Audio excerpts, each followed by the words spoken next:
Hey, everybody, it's Natalie Bencavanga, and welcome to another edition of Facts Over Fear.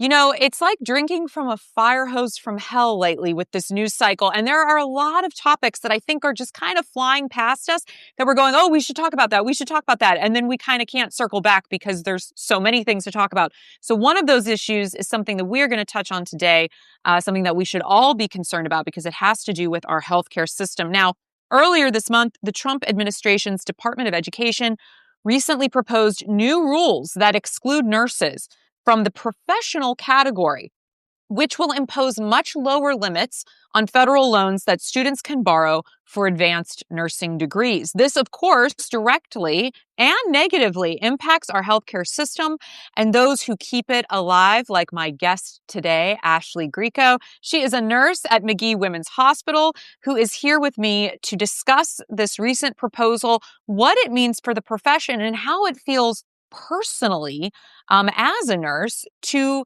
almost have your industry and your profession be attacked. So, Ashley, thank you so much for joining me today. Yeah, you're welcome. Thank you, Natalie, for having me. Absolutely. So let's just kick things off.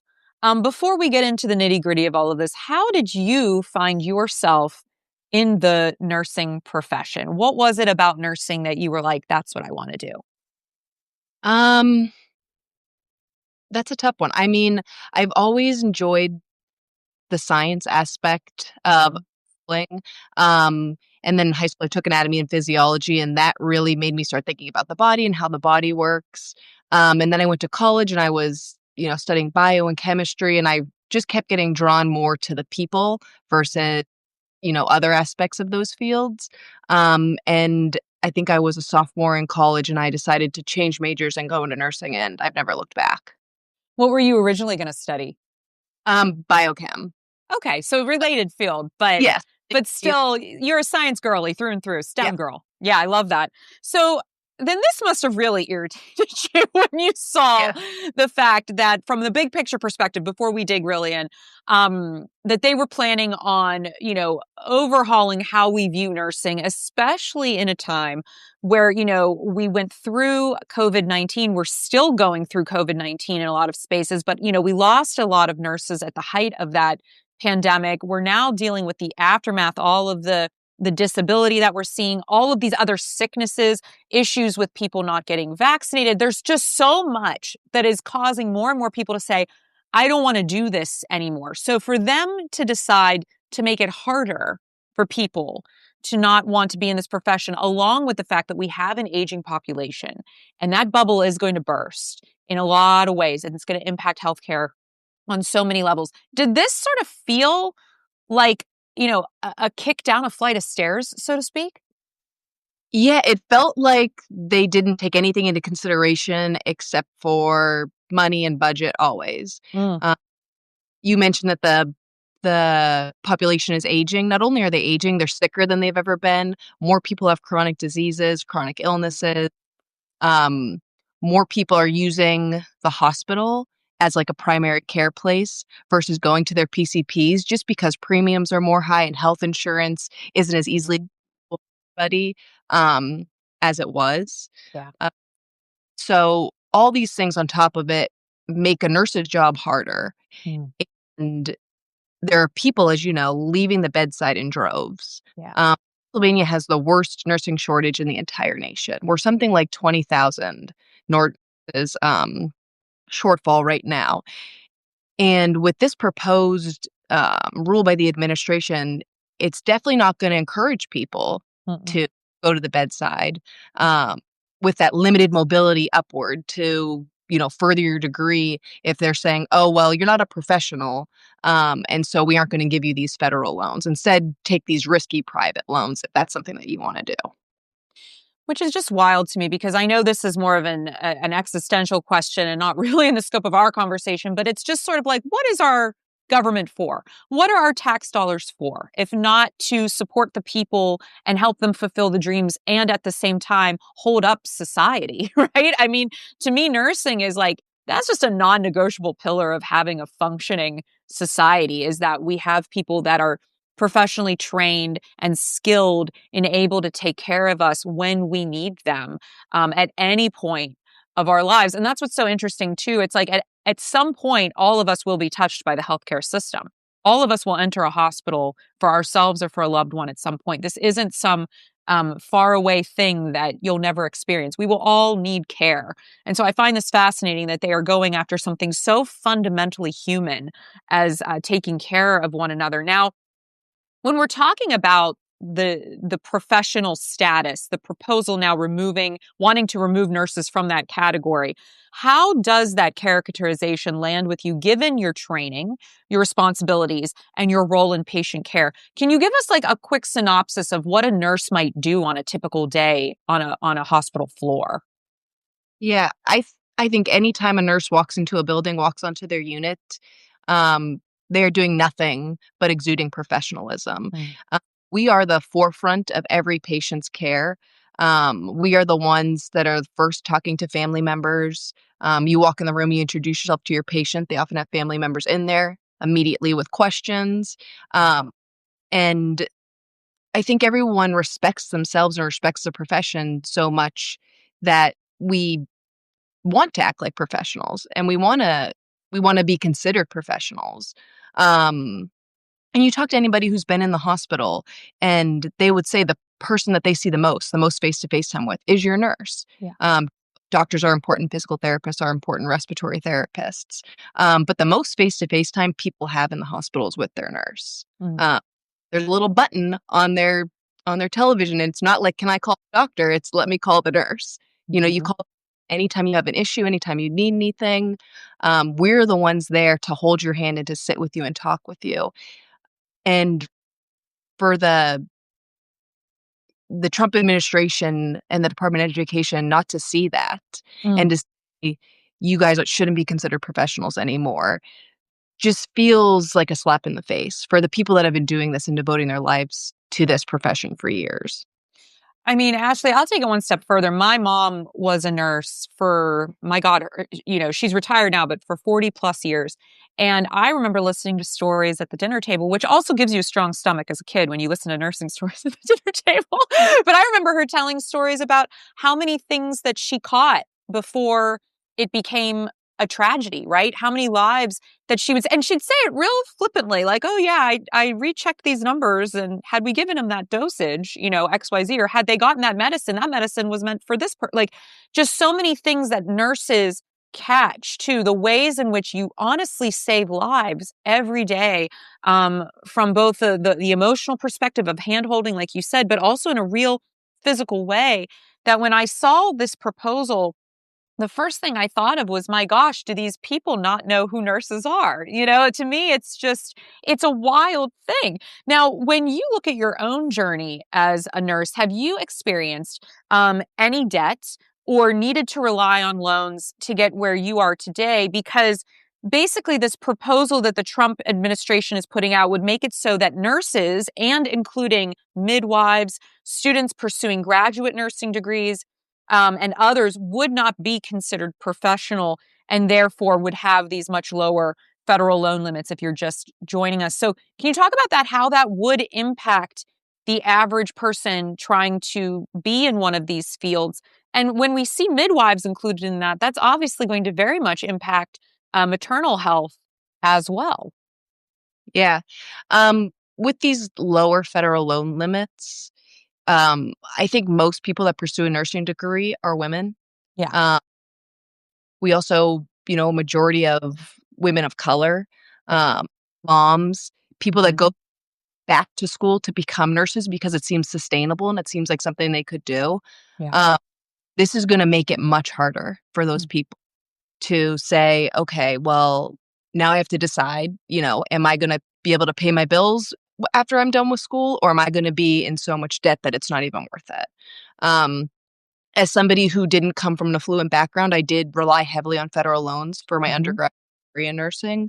Um, and I worked the first 6 years of my nursing career really, really hard to pay those off. So I'm now debt free. But it would have been a different story if I had to take out private loans where the interest rate is so much higher and they're so much risky and they're being bought and sold by different companies. Um, so yeah, I think that overall it's going to hurt the workforce way more than it's going to benefit it in any way. And this is also compounded, and we touched on this briefly earlier, but I want to just bring this back into focus. This is also compounded by the fact that nurses in general are being stretched thinner than ever before, right? Your shifts are unpredictable. Your hours are being cut. Your pay is being cut.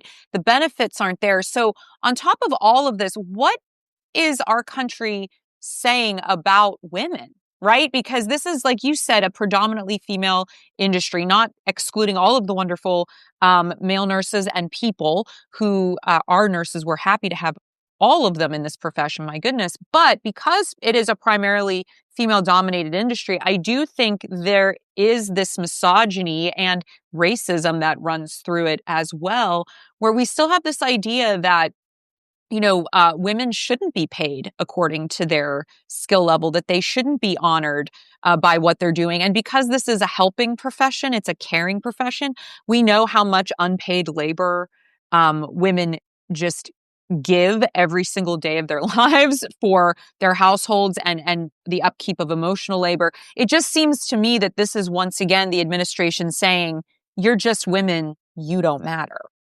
Yeah, yeah. And I think as women in the profession for decades, I've fought and the women before me have fought, the nurses before me, to really advocate for ourselves in this profession. And you go through nursing school and they say that, you have to advocate for yourself, you have to advocate for your patients. But somewhere along the line you get into this healthcare system Mm, where all of a sudden it seems like the health part is not as important. mm. And the caring part is not as important as the bottom line is. And the proposed cuts into people being able to further their degrees really truly brings that to the forefront. And I think that it totally dovetails into another conversation we need to have another time around the strangulation of the healthcare system by the for-profit insurance model and the for-profit hospital. And I mean, we see that in our own backyard here in Pennsylvania with how our hospitals are treating not only their staff, but really the larger people of the area, just in the way in which they move. And the truth of it is, to your point, people can't access a primary care physician. They can't access that basic care. They are using emergency rooms as their first stop because they don't have adequate health care. So all of these things, they intertwine and they combine into sort of this labyrinth that we feel as though now we can't escape from. But I remind people that we can build something that is more equitable, more sustainable, and that can actually put people at the center of that conversation. And I don't just mean patients, but I also mean the needs of the staff as well, because a lot of you are just working so hard and it doesn't seem fair on either side of this coin. And so I do think there is like another chapter to this Yeah. story we're writing together. Um, but when we look at this shortage, and you had touched on Pennsylvania being the worst nursing shortage position with a shortfall of 20,000 practicing nurses, why do you think PA is in such a predicament? Um, I don't know. Rural PA, there's a lot of rural hospitals, and I think larger hospital systems buy them up. Yeah. Um, and then they are underfunded, undertaken care of, and people don't want to work there. As you touched on nursing. Nurses are already spread thin enough, and when you work at these more rural hospitals, it's even thinner. Mm. You're taking care of anywhere from 6 to 7 critical patients versus maybe if you're at a larger health system in a city, you'd be at 3 or 4. Wow. And not to say that this Trump rule is like a Democratic or Republican issue, because it's not. It's a people Mm-mm. issue. Mhm. But rural Pennsylvania has a lot of Trump supporters, and I think that they will, be the most affected by this, Mm. because when you're rural hospitals, you're talking largely run by advanced practice providers. Um, so nurse practitioners, there's midwives delivering babies. Um, if those people are unable to get those degrees, there's not as many doctors in those hospitals. They heavily, heavily rely on those advanced practices. So for people that have supported this man for many years, their health is going to be in jeopardy, and their families' healths are going to be in jeopardy. I always say this isn't even about right or left. This is just right or wrong. And it is wrong to do this to our nurses. It is wrong to close and shutter, rural hospitals that aren't making enough money. All of these things, like you said, are intertwined. And I appreciate you touching on the underserved communities. Now, as we look forward, if this ruling were to take effect in 2026, what do you worry the nursing workforce and healthcare system as a whole will look like 5 to 10 years from now? Bleak. It'll look bleaker Mm, than it now. Um, in 2020, we had a lot of nurses leave the bedside. Uh, the job became much harder, and it was already hard.